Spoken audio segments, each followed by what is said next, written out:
Hello and welcome to Star Citizen. Silrace here with a look at the Aurora LX ship. One thing to note about this version of the game I'm playing at the moment, at the time of recording and also probably at the time of actually uploading this video, you cannot close the doors of these ships manually. So if you want to take a proper look at your ship with the doors closed again, you need to relaunch the client from the actual launcher. So with that in mind, let's take a look at this ship, right? Firstly, guns are mounted on external,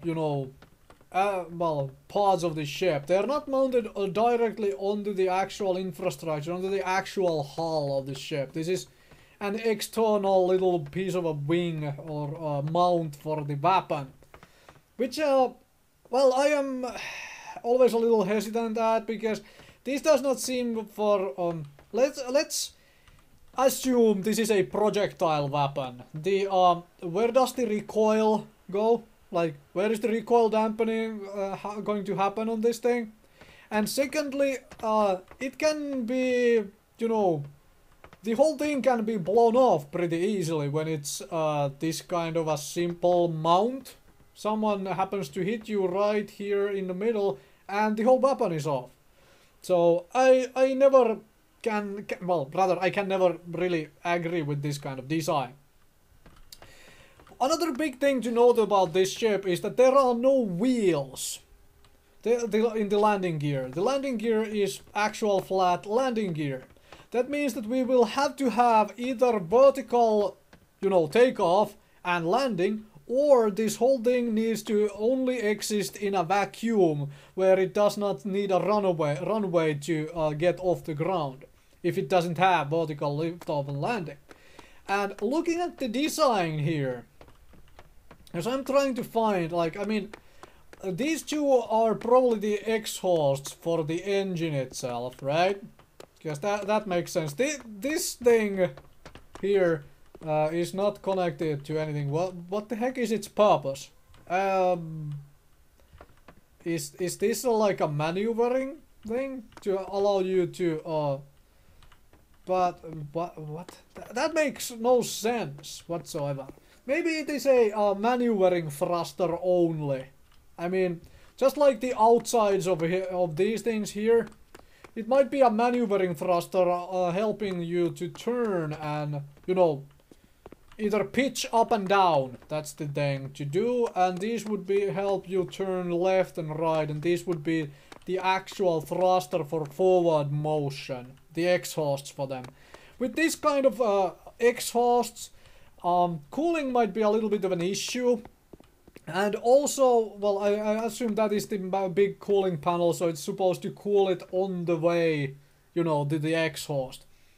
However, with this kind of exhaust, this ship is not going to be extremely fast. It's just not with two rather tiny exhausts. But for the life of me, I cannot actually find, when I look at this stuff, this all seems to be integral, like it doesn't turn, right? So what will provide the vertical liftoff? Vertical takeoff and landing? Apparently nothing.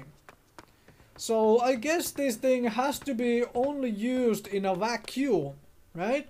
So to get it out of here, they would have to actually vent out all the air, make this zero gravity and, well, actual term is microgravity, whatever. Zero gravity is something people understand when you talk about it.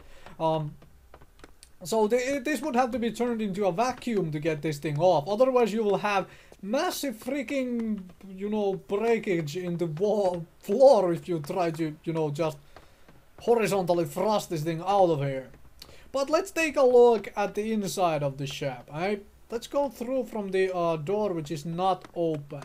You can see the door opening animation, because personally I am not so sure this ceiling is really that tight. It does have the rotating section, which probably locks the door in place, so it cannot like accidentally open or something.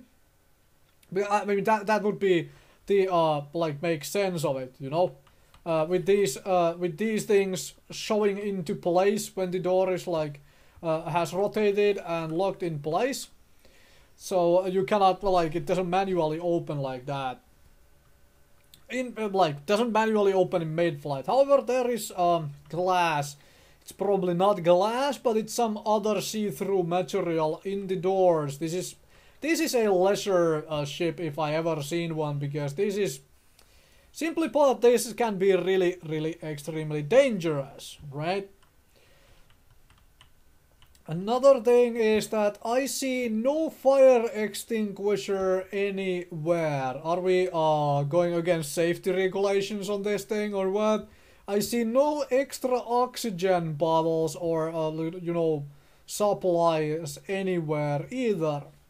That is a sleeping place. Let's take let's go in there first to take a look at the sleeping location. I mean, this is a leisure ship. It is not probably intended for a straight up combat, or, well, definitely not intended for cargo running, huh? Okay. Cannot look around. Can I find a camera mode which allows me to look around? No, I cannot.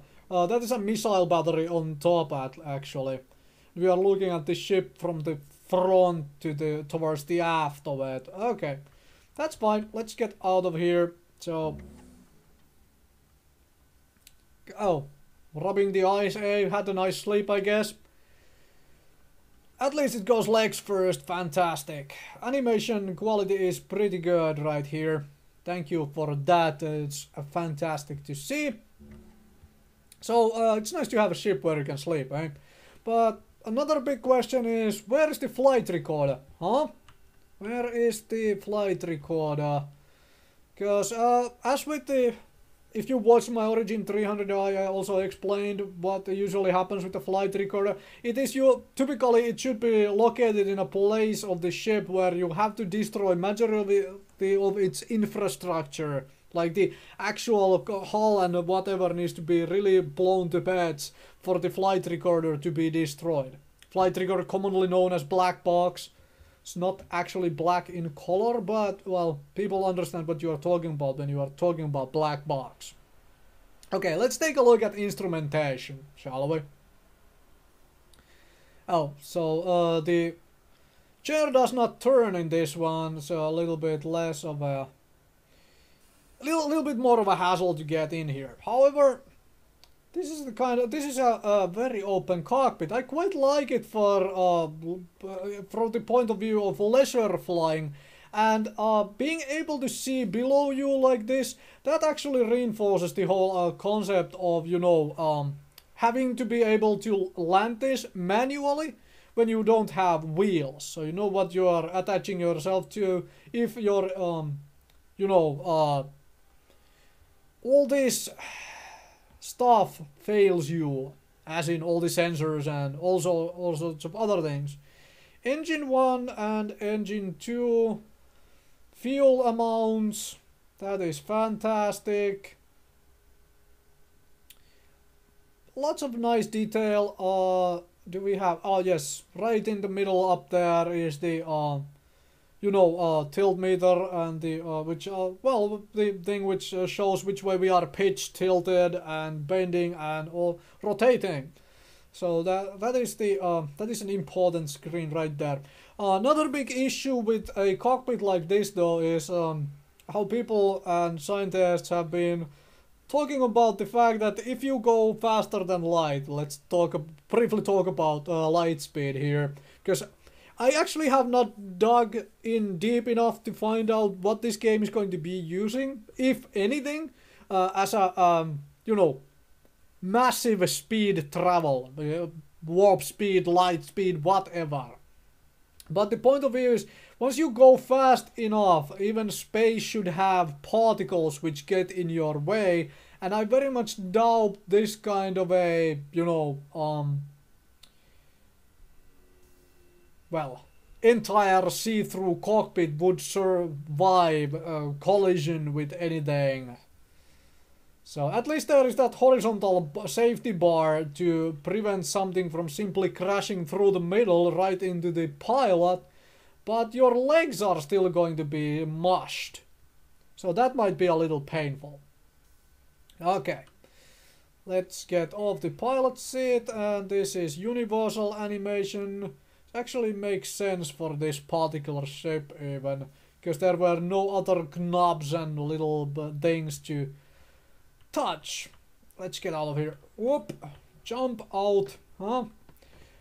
Okay, thank you very much for watching. This was a look at the Aurora LX, a ship which will have to be vertical lift-off and, you know, landing. And hopefully we get to see that in action at some point, to see how it is actually intended to work, because I'm really curious, because I can't find anything here which actually would, like I said, would actually tilt in such a way as to allow that. So, as said, thank you very much for watching.